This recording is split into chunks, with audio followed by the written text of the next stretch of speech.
in a language he understands. Written by Mayadi. Read by Rashi. Chapter 1. Kaveh. Kaveh's not quite sure how he never noticed.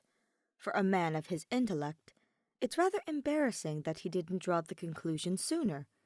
Clearly, his time at Kasharawar taught him nothing, especially nothing about observational skills. He's an architect. He's supposed to have an eye for picking up the details put right in front of him. His eyes have been trained to weed out the elements hidden in plain sight. He can differentiate between the intricate Ashvata floral tiling styles. Various fabrics and textiles are no match for his particular tastes. But this has managed to somehow completely escape his attention. Alhaitham is deaf. In all the years of knowing the man, and as his roommate, Kaveh cannot believe that he had no idea that Alhaitham is hard of hearing. It's even more embarrassing now, since they live together. He wants to be angry that Alhaitham didn't tell him sooner, or at all, really. But he's more mad at himself for not coming to the conclusion faster.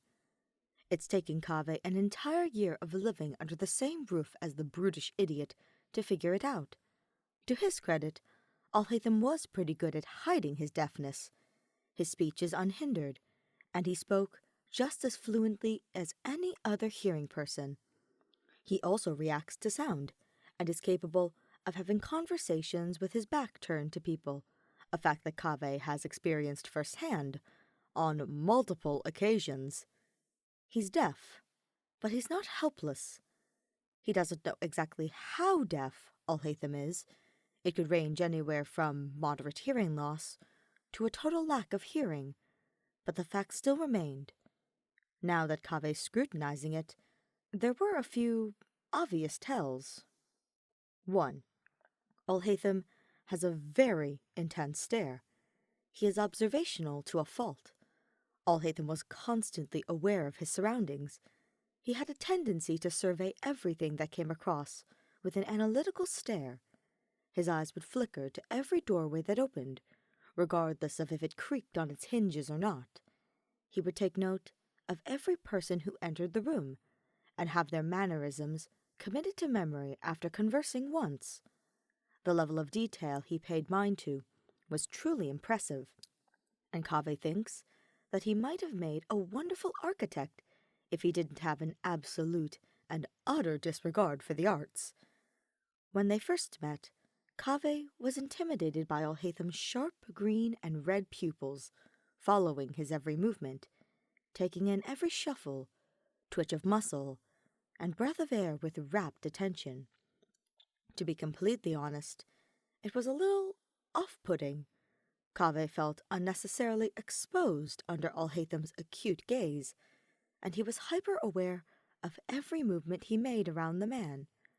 This was especially true whenever Kaveh would speak directly to him. The first few months of their friendship consisted of Kaveh talking at Alhaitham rather than with him, and while most would consider it rude, it really was the only way the two were able to communicate. Kaveh uses this term loosely. He quickly picked up that Alhaitham was not much of a conversationalist, and was more than content with being a listening ear. But Archons, the way he goes about it, is the most pretentious, assholey thing ever.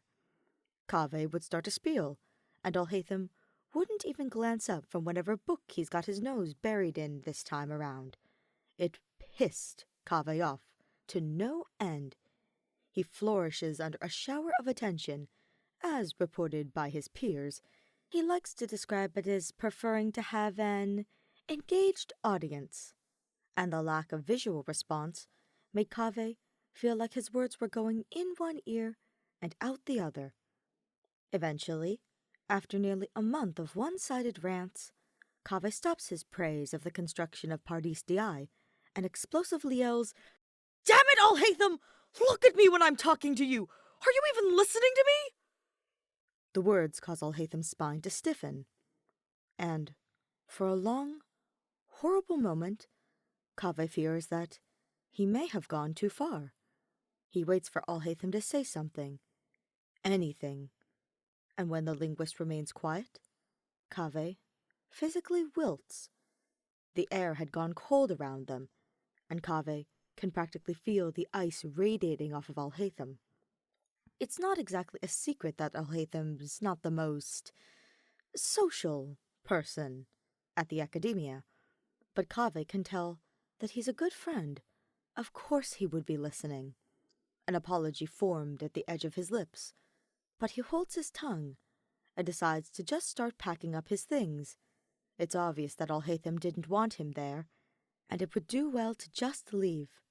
With his heart in his stomach, and the guilt of what he said weighing down on his chest, Kaveh focuses his eyes downwards as he shoves his drafting papers and sticks of charcoal into his bag. His eyes start burning, and he feels awful. Then Alhaitham asks, "Where are you going?" Kaveh freezes as he lifts the top of his knapsack. A quizzical noise escapes his throat, and he looks over at Alhaitham. He's put his book down, a bookmark shoved in between the pages, and green eyes trained on him. Says Kaveh, intelligently, unable to handle the weight of Alhaitham's stare. Alhaitham tisks, taking initiative. "You were talking about how the design of Pardis drew inspiration from the surrounding flora." He rolls his eyes as he makes quotation marks and repeats in a mockery of Kaveh's voice, "The open-air concept truly is reminiscent of a Nilupalata lotus blooming in the dead of night, a work of genius." Kaveh makes an undignified noise. "I do not sound like that!" He ignores the way his chest tightens at the fact that Alhaitham was listening. Alhaitham crosses his arms as he resettles in his chair, his body facing forward towards Kaveh now. "Had me fooled, honestly, but do go on." Kaveh launches a stub of charcoal at him before returning to his monologue, trying to tamp down the fuzzy feeling in his chest. The way Alhaitham's eyes carefully watched his lips as they moved sent shivers down Kaveh's spine.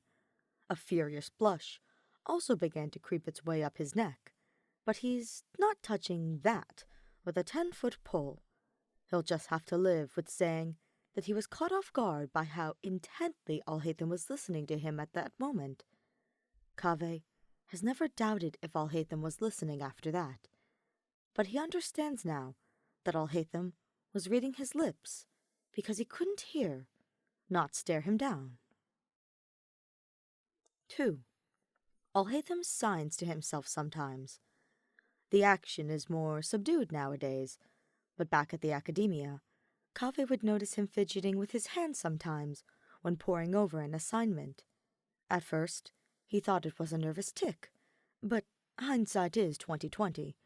Alhaitham's hands would lazily sign something as he skimmed a textbook, though it seemed that he was completely unaware of it.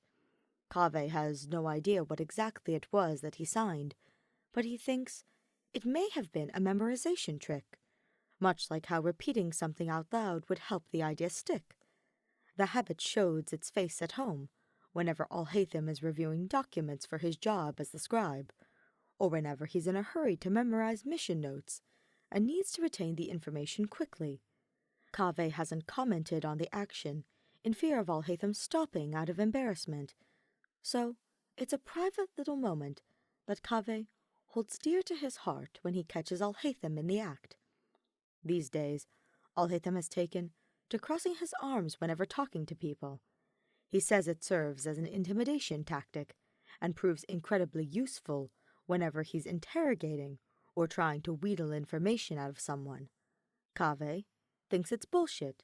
He's pretty sure that he just wants to put his infuriatingly beefy arms on display because he secretly likes being oogled at.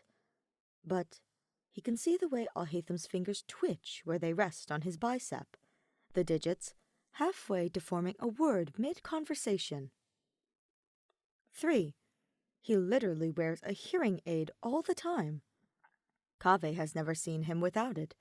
The green and gold accents of the device are a stark contrast against his ash-gray hair and practically scream, "Hey, look at me!" He's never thought to ask Alhaitham about it, because, if he's being honest, Kaveh thought it was just some random accessory that he had taken to wearing every day. It's hardly the strangest thing that he's seen people wear around the academia. It's student culture to modify the uniform to the point of being unrecognizable. He himself has added a few accessories to his daily wear. He should have picked up on it immediately when he moved in. Alhaitham never took it off, even when he sheds his nonsensical, ridiculously tight outfit that he wears every day for his looser-fitting lounge clothes. The only time Kaveh can recall seeing him without the earpiece is when he accidentally ran into Alhaitham leaving the bathroom after a shower. His things were bundled up in his arms, and a towel was secured around his waist, his upper half entirely exposed. In the warm light of the oil lamps scattered around the house, Kaveh could see the way the water from Alhaitham's hastily dried hair tantalizingly trailed down his neck to his sculpted chest. It took Kaveh a little too long to realize what was happening before turning around and muttering something about indecency and regard for other people. It's safe to say that Kaveh was too distracted by other things to notice that he hadn't put his hearing aid back in. Alhaitham eyed his form quietly, a ghost of a smile hinting at his lips. He hadn't heard exactly what Kaveh said, but he had an idea. He shuffles past Kaveh, annoyingly unaffected, and it takes all of the architect's willpower to not crumble on the spot. 3.5. Alhaitham is constantly adjusting his hearing aid. Adding on to the last point, Kaveh notices that Alhaitham has a habit of reaching up to his hearing aid and adjusting the settings on it. Kaveh originally thought that he was just scratching an itch or moving a piece of hair out of his face, but after some subtle observation, it was observation, to say to researcher's heart, not infatuated staring, because what a ridiculous notion that is, right? He notices the nearly imperceptible dials and sliders on the side of the aid. Whenever in a noisy area, like a busy cafe, or when the students of the academia's library get a little too rowdy, Alhaitham will brush his fingertips over the side of the aid and adjust the volume level. Or so Kaveh suspects. He still hasn't had the courage to ask him exactly how the device works. It's a matter of pride at this point. He recalls that Alhaitham once said that they're noise-canceling, and he wonders if that was some sort of subtle joke towards his deafness, or the actual truth. It's hard to tell with his imperturbable attitude. Alhaitham loves to take full advantage of the feature, especially in arguments with Kaveh, because he likes to tune out Kaveh entirely by turning the damn thing off. Kaveh used to think that Alhaitham had mastered the art of ignoring him. The man would remain unflappable as he continued to read his worn copy of the Origins of Enkanomiyan Language, even when Kaveh was a hair's breadth away from shattering the windows of their house with the severity of pitch. No amount of screaming, threats to throw things, or violently waving in front of him could get Alhaitham to pause in his thirst for knowledge. As it turns out, Alhaitham literally just turns his hearing aids off, so he doesn't have to listen to Kaveh. It's for this exact reason that Kaveh has decided to learn Sumerian Sign Language. Okay, perhaps it's not the only reason. Deep down, Kaveh believes that it's his duty as Alhaitham's roommate to learn what is technically his native language, but he also refuses to lose arguments just because of something so petty. He's tired of their debates getting cut short because Alhaitham doesn't want to listen to him anymore. It's then that he devises the perfect plan. He's going to become fluent in SSL, and the next time Alhaitham decides he's amounted to background noise, he'll continue the conversation right where he left off. It's a bit of an audacious plan, he will admit, But Kaveh is nothing if not stubborn. He will get the final word, if that's the last thing he does. So, he studies.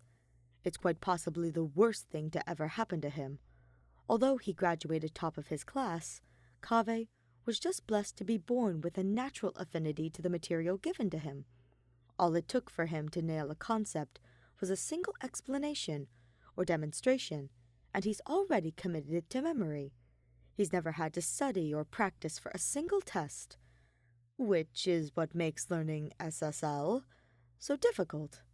For any language, the basis of learning is repetition. It means doing the same thing over and over and over again until it becomes second nature. Kaveh never had the patience for any of that. He's too fidgety to be able to sit down and study the same information for an extended period. He constantly wants to do more, even if he hadn't entirely mastered something yet. A jack of all trades is a master of none, but sometimes better than a master of one, and all that. It's not very conducive to his learning.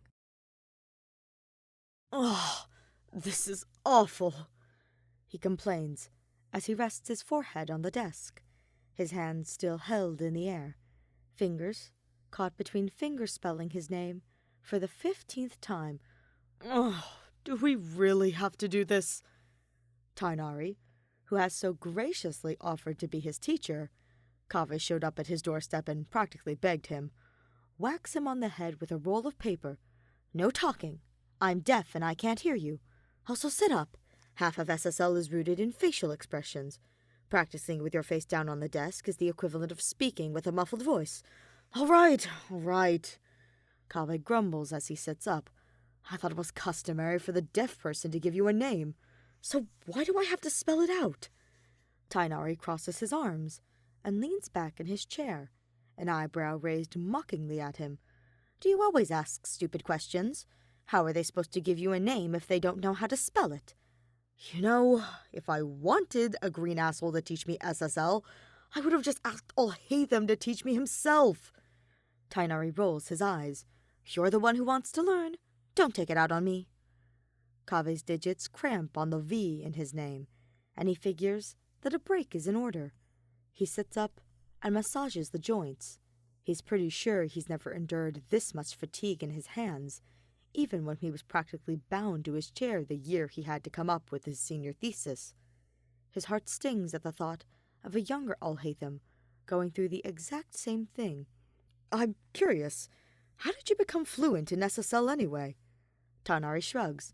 "It was an elective I took for a few years while at Muerta. I figured it would be useful if I ever had any hard-of-hearing patients in the future." Kaveh makes a hum of acknowledgement. "Was it worth it? As far as I'm aware, you don't get too many deaf patients." Tighnari smiles slightly. "I mean, I'm teaching you now, so I would consider it pretty useful." Kaveh evens him out with a dead stare. One of Tighnari's ears twitches, and he swats away one of the bugs that had flown into his personal hut. "But, to answer your question, yes, I would consider it pretty worth it. Even though I've only had a handful of deaf patients so far, it's always nice to see the smile they get when they realize they can communicate comfortably. It's not something they experience often." Kaveh wonders how Alhaitham would react. Would he be that appreciative? It's hard to imagine that his face has the necessary muscles to smile. So that idea is out the window. A more appropriate response would probably be to make fun of him for his clunky signing. Kaveh would not at all be surprised if he had the gall to just close his eyes to avoid the confrontation. He's looking forward to it. Tighnari, ever the diligent leader, whacks him again with the roll of paper. "Back to work. You'll never become fluent at this rate." Kaveh practices every moment he could get to himself. Whenever he goes out to eat, he always signs his order under the table as he reads it off the menu. He bought a small mirror to put in his room to practice his facial expressions. Even during the long hours he spends holed up in his studio to draft, he signs out his entire thought process. He's become so engrossed in practicing that he nearly forgot about Alhaitham's presence in his life. Their exchanges are cut short when Kaveh is always rushing out for work or to visit Tighnari. It leaves no time for their typical banter. Of course, Kaveh could only hide his newfound hobby for so long. The frequent weekends away, when he wasn't scheduled to be the lead architect, were bound to rouse suspicion. And eventually, Alhaitham picked up on Kaveh's change in routine and the lack of animosity from the architect. It comes up in conversation one night when he comes home particularly late from Gandharvaville after a lengthy lesson with Tighnari. Alhaitham is stretched out on the couch in the living room and doesn't look up from whatever book he's reading this time when he asks, "Fun night out on the town?" His tone is dry, and the raised eyebrow he dons could only be referring to the overnight bag that Kaveh has ungraciously slung over his shoulder. He was in Gandharvaville for longer than he expected, and when he finally checked the clock, it was well past his time to leave. He ended up just shoving all his belongings back into the bag and not bothering to organize until he got back home. The trek from Gandharvaville was not a short one, and it had started raining during the last leg of the trip, so he had no other options but to sprint through the rain all the way back to the house. Kaveh had to propose a draft to a construction board the following morning. It was already late at night, and he was dripping all over the floor. He shucks off his shoes and leaves them by the door to dry. He sighs, "Could we not do this right now? I'm tired, and I have a proposal meeting tomorrow." He wants nothing more than to rest. But Alhaitham has a talent for pushing his buttons. "Not until you tell me where you've been going on the weekends." Kaveh pads over to their linen closet to pull out a towel and frowns. "What are you, my dad?" Alhaitham flips a page, feigning nonchalance. "Hardly. Technically speaking, I'm your landlord, and I think as one of my tenants, I should be allowed to know where you've been." Kaveh's face twitches with annoyance. We're both grown adults. Am I not allowed the right to privacy?" He flips another page, and it irks Kaveh, because there was simply no way he had finished a page in that amount of time. He knew Alhaitham, and he could see the beginnings of irritation lingering in his expression. For whatever reason, his outings bothered the linguist. "That's not what I said. I was simply asking where you've been."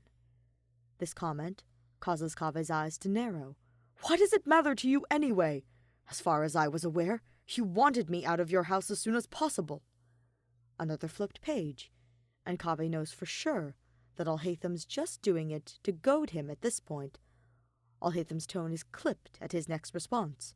"No need to get defensive. I was just asking where you go on the weekends. You're out so often that I'm wondering if you even get the full worth of your rent money." Kaveh's jaw drops open. "What's that supposed to mean?" Alhaitham finally closes the god-forsaken book and sits up to place it on the table. His multicolored eyes focus on Kaveh's form.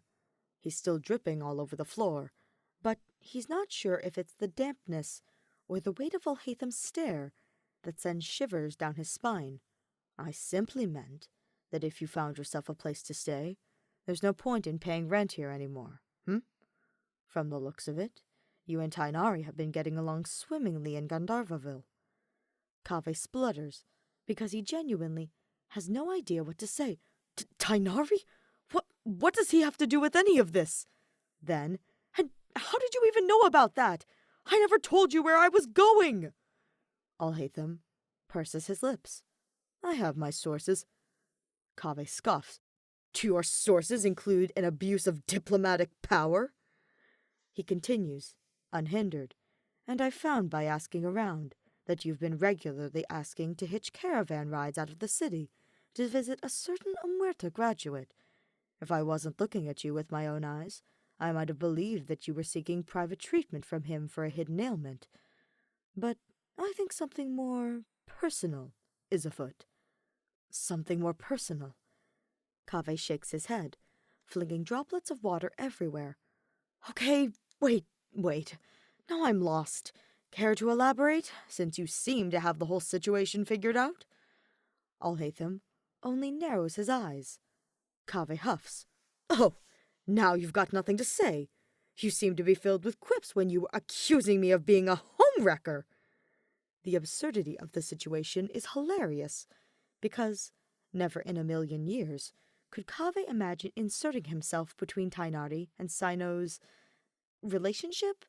He's actually not quite sure what their status is, but at this point, he wouldn't be surprised if they had some legal officiation tucked away somewhere.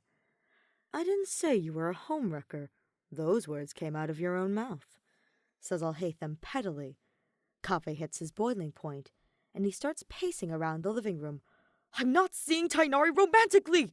Archons, Alhaitham, what is your deal? It's almost like you care about who I'm seeing." He's cut off with a scoff from Alhaitham. What is it now?"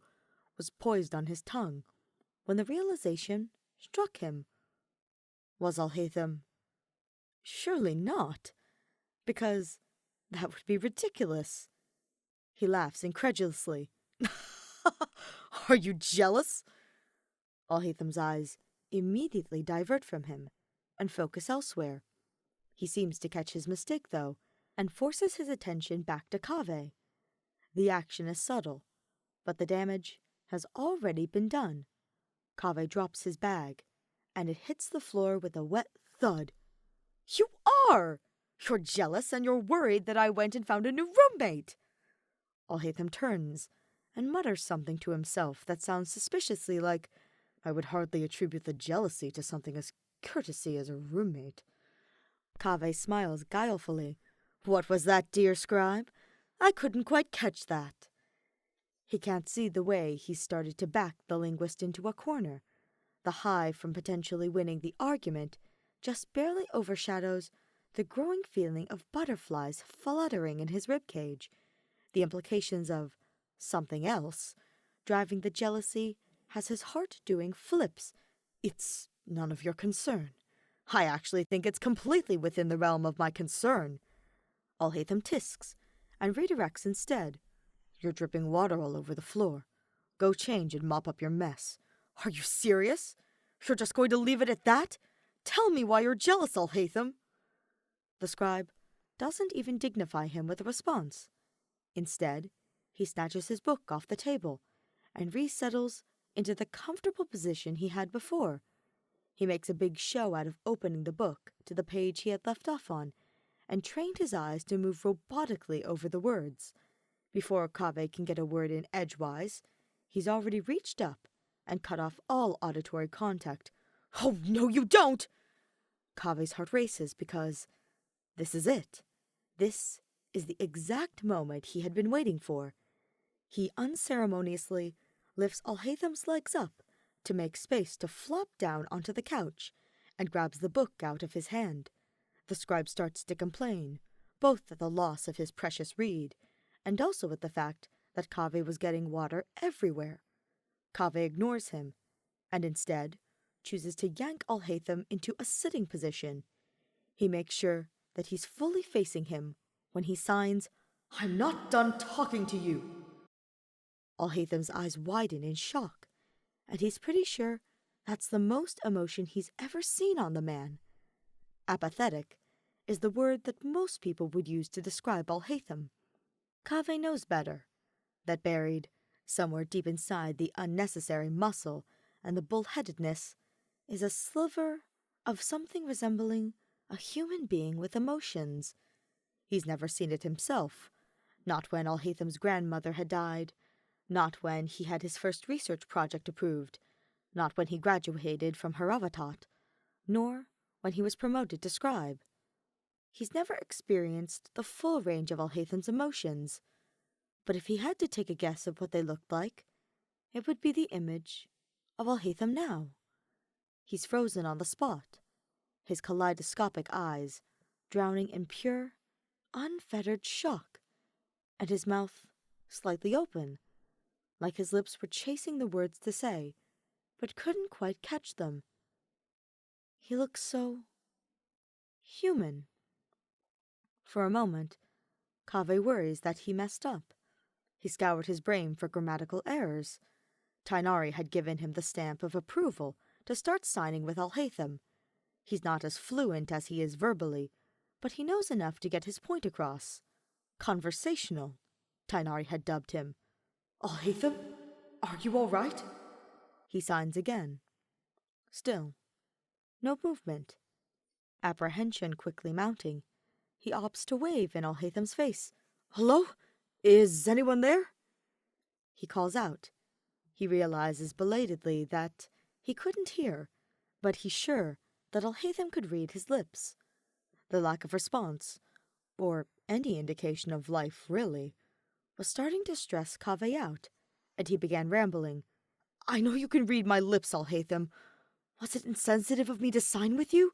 I didn't mean to offend you if it was. I learned it to keep quarreling with you. I didn't realize it would cause such a reaction. I'll stop if you want me to. Do it again, Alhaitham whispers. Kaveh almost didn't catch it in his frantic apologies. Huh?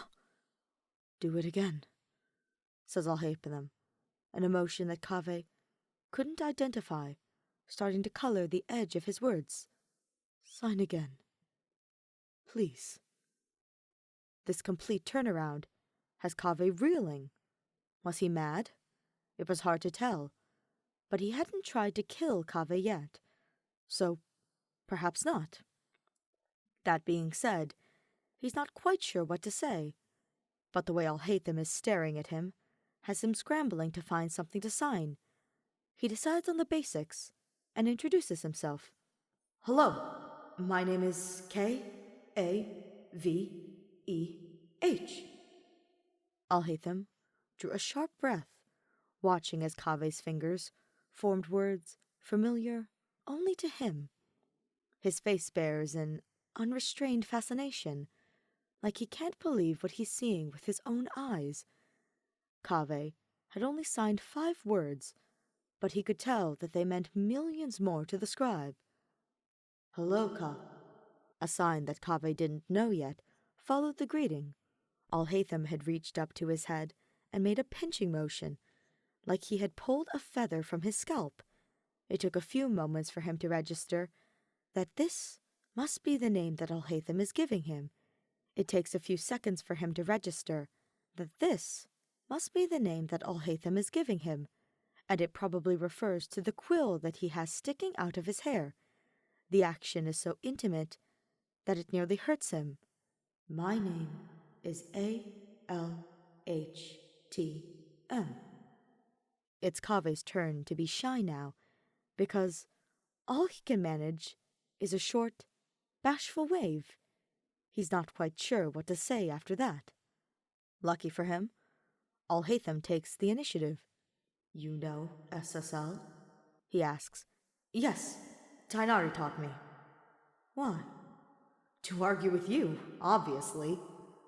Alhaitham barks out a laugh, reaching up to turn his hearing aids back on. Of course that would be why you learned it. There's something guarded in his eyes, and Kaveh can feel the walls start to go back up.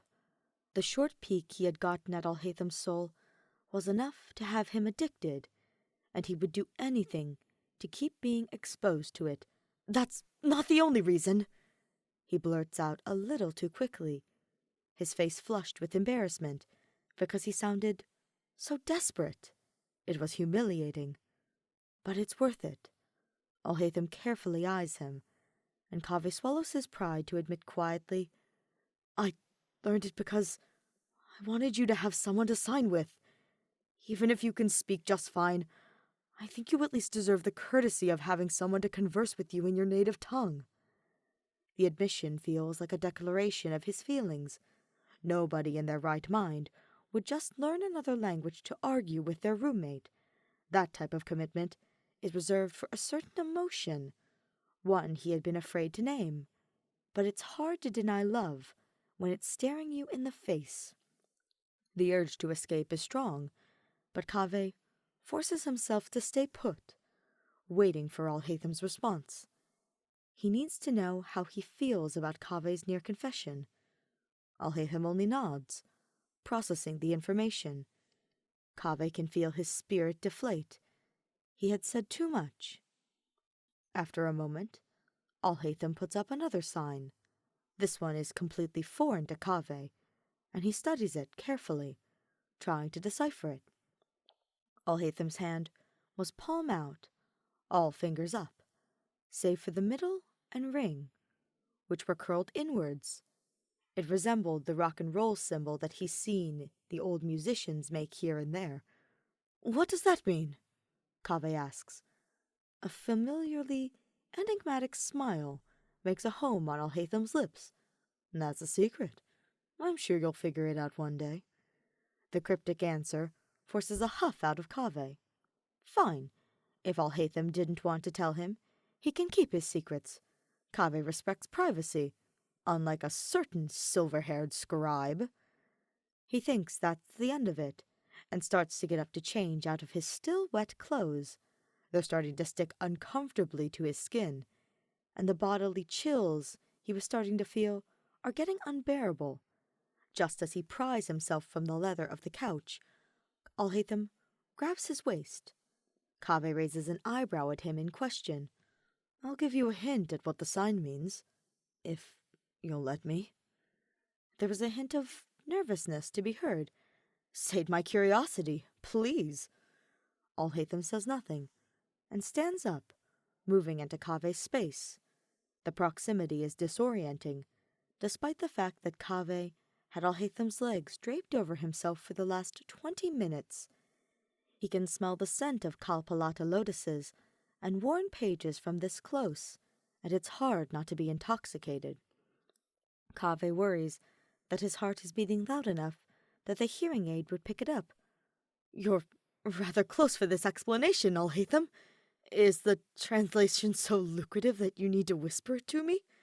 You talk too much, is all Alhaitham says, before pressing his lips to Kaveh's. It effectively shuts him up. He was able to figure out what the sign meant after that. Later, after Kaveh takes a warm bath and finally dons some warm clothes, Alhaitham beckons him to join him on the couch. Kaveh takes the opportunity to stretch out on top of the scribe, slotting himself between the book in hand to lay his hand on his chest. Kaveh relishes the way one of Alhaitham's hands settles on his back. I just have one request for you, Kaveh. The deep rumble is a novelty from his position. What is it, Haitham? For the love of all that is sacred, stop building your mock-up models in the middle of the night. Even when I take my hearing aids out, I swear I can still hear you, hammering away in your room. I'm going to kick you to the streets if you don't cut it out. Kaveh only laughs, pressing a placating kiss to Alhaitham's shoulder. Creativity waits for no one, dear. I will try, but I can't make any promises. Alhaitham rolls his eyes, but makes no move to argue further. If Kaveh can learn to sign for him, he can learn to listen.